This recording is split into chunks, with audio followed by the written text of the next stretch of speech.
As you can see, if the message is about quality, service, and support, you are screaming to the marketplace that you want to compete on price and that you are a commodity and that works for you. If that is your business model, stick with it. If your model is, we understand we're a commodity, we intend to compete on price, terrific, don't change that. If you intend to compete on value, talking about quality, service, and support erodes your margins incredibly. And if you don't believe that, how many of your direct competitors are also talking about quality, service, and support, or the experience of their people, or the number of initials behind the names of their people, or all that stuff, okay? So what we know is we can be commoditized in that process. Now let's talk for a minute about when your message is going to the marketplace. Let's talk about the environment in which your message lands. How well do your prospects believe right now they're doing in the absence of a relationship with us? How well do they think they're doing? Fine. How much fun is it for them to go through the process of deciding whether or not to do business with you? Is that fun? Risky, painful, inconvenient, and pressure. They got time that they're devoting to other things. Their view of the world is that we represent the pain of change. And we're going to take time. They've got other priorities. They don't know us well. There may be risk, and there could be costs associated with the pain of change. So that's kind of the deadly environment into which our message is going. The thing we got to understand is they also believe that the consequences of not being your customer, of not changing, of not buying from you, the consequences of that are bearable. The consequences are acceptable. They can live with it. If they didn't believe that, they'd be ripping the stuff out of your hands. So that's where their head is. When you leave that voicemail, that's where their head is when you approach them. And as long as this view of the world stands, you will have the outcome depicted at the bottom of the screen, which says, no sale.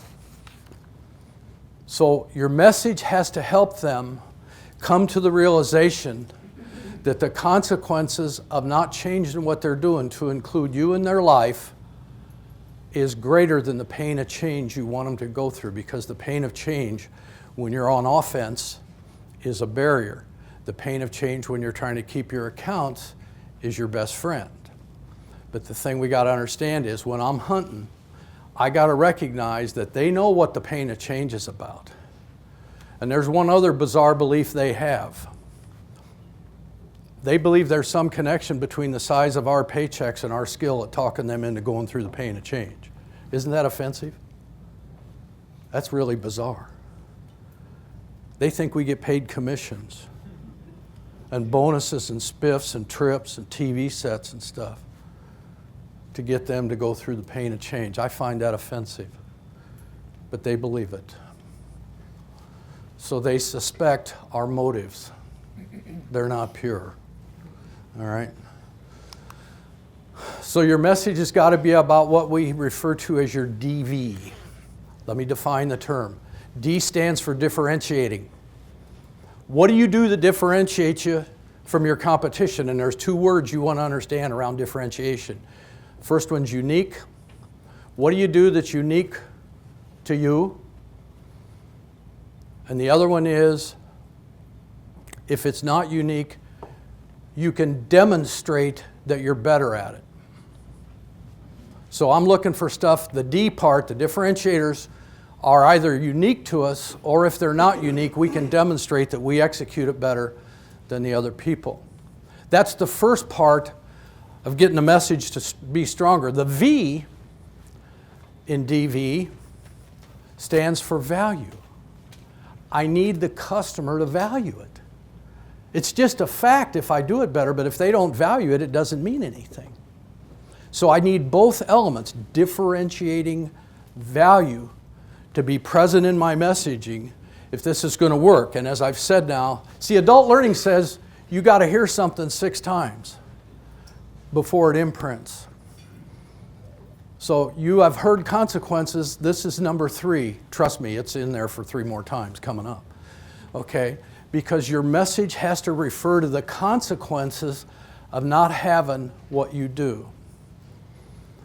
Let me give it to you this way. When you do facts, those aren't consequences. When you talk about facts, you place the burden on the least sophisticated person in the conversation to understand the meaning to them of the facts. They don't have the time and they don't have the motivation to do that.